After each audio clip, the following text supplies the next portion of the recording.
बर' थुनलाइनि 10 नबेम्बरनि जों सोलोंगोन मा राव जों सोलोंगोन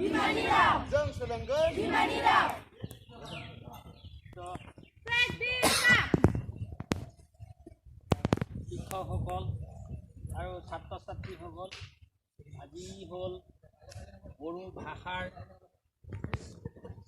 প্ৰতিষ্ঠা দিৱস তাৰমানে জন্ম দিৱস হিচাপে পালন কৰা হৈছে 16 নৱেম্বৰ বড়ো ভাষাৰ জন্মদিন এই দিনটোতেই 1952 চনত বড়ো ভাষাৰ স্বীকৃতি পাইছিলে বড়ো ভাষাৰ পৰা আমাৰ যেনেকৈ মাতৃভাষা আমি সৰুৰ পৰা মাতৃভাষা শিকো ঠিক তেনেধৰণে বড়ো ভাষাটো এটা মাতৃভাষা হিচাপে স্বীকৃতি পাইছিলে 1952 চনত আজি এই দিনটোতে সেয়েহে আমি এই পতাকাৰ তলত ভাষাটোৰ উন্নতিৰ হকে আমি সংকল্প আজি কৰিছোঁ ভাষা সদায় উন্নতি হ'ব লাগে বড়ো ভাষাটো আৰু আমাৰ বিদ্যালয়বিলাকত 1963 চনৰ পৰা প্ৰাইমেৰী বিদ্যালয়ত বড়ো ভাষা হিচাপে স্বীকৃতি পাইছে কিন্তু স্বীকৃতিটো চৰকাৰীভাৱে স্বীকৃতি পালে 1952 চনত কিন্তু বিদ্যালয়বিলাকৰ প্ৰাথমিক পৰ্যায়ত 1963 চনৰ পৰাহে আমাৰ এই বিদ্যালয়বিলাকত বড়ো ভাষা আৰম্ভ হৈছে তাৰ পৰা আৰু 5 বছৰ পিছত 3 বছৰৰ পিছত বড়ো ভাষাটো এতিয়া বিশ্ববিদ্যালয়বিলাকত বড়ো ভাষা হ'ল কলেজবিলাকত হ'ল বড়ো ভাষাটো তেনেকৈ ক্ৰমান্বয়ে পদোন্নতি হৈ গৈ আজি এই পৰ্যায়ত পাইছেহি বড়ো ভাষাৰ প্ৰথম বড়ো ভাষা অকল অসমতেই নহয় বেলেগ ৰাজ্যবিলাকতো আছে নাগালেণ্ডত আছে মণিপুৰ এইটো কি কয় নেপালত আছে ত্ৰিপুৰাত আছে বড়ো ভাষা এই সকলোবিলাকৰ বড়ো ভাষা আছে এই বড়ো জনগোষ্ঠীটো মংগোলীয় গোষ্ঠী বুলি কোৱা হয় বড়ো জনগোষ্ঠীটোক সেই মংগোলীয় গোষ্ঠীৰ পৰা বড়ো জনগোষ্ঠীটো মানে জন্ম হোৱা সেয়েহে 1500 খ্ৰীষ্টাব্দত বড়োসকল অসমৰ বিভিন্ন ঠাইত বিয়পি পৰিছিল তাৰ আগত আছিলে চীনা ক'ৰবাত পাদুৰ দেশত আছিলে বুলি কোৱা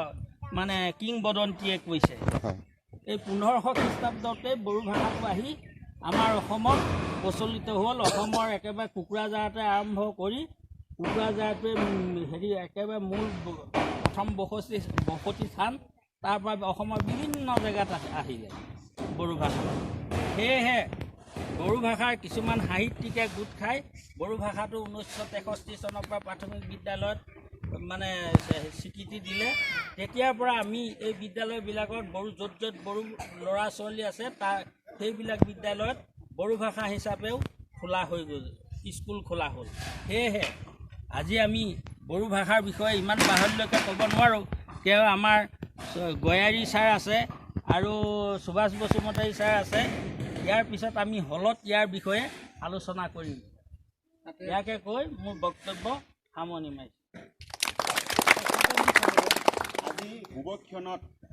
বহুমূল্যীয় বক্তব্য আগবঢ়োৱাৰ বাবে প্ৰধান শিক্ষক মহোদয়লৈ উত্তোলক মহোদয়লৈ আমাৰ তৰফৰ পৰা শিক্ষাগুৰুসকল প্ৰধান শিক্ষক মহোদয়ে পতাকা উত্তোলক মহোদয়ে কথা এটা আমাক সোঁৱৰাইছে যে ইয়াত থিয় থাকিলেও কিছুমানৰ মানে স্বাস্থ্যৰ পক্ষে অলপ আমি চিন্তা কৰিবলগীয়া হৈছোঁ গতিকে লৈ আমি যিহেতু আজি অলপ হলতে বহি কিনি ইয়াৰ বিষয়ে খৰচী মাৰি আমি আলোচনা কৰিম ভাষানো কি অসমীয়া ভাষা বড়ো ভাষা ইংৰাজী ভাষা হিন্দী ভাষা ইয়াৰ বিষয়ে বিতংভাৱে আমি আলোচনা কৰিম কথাও আলোচনা কৰি থাকিম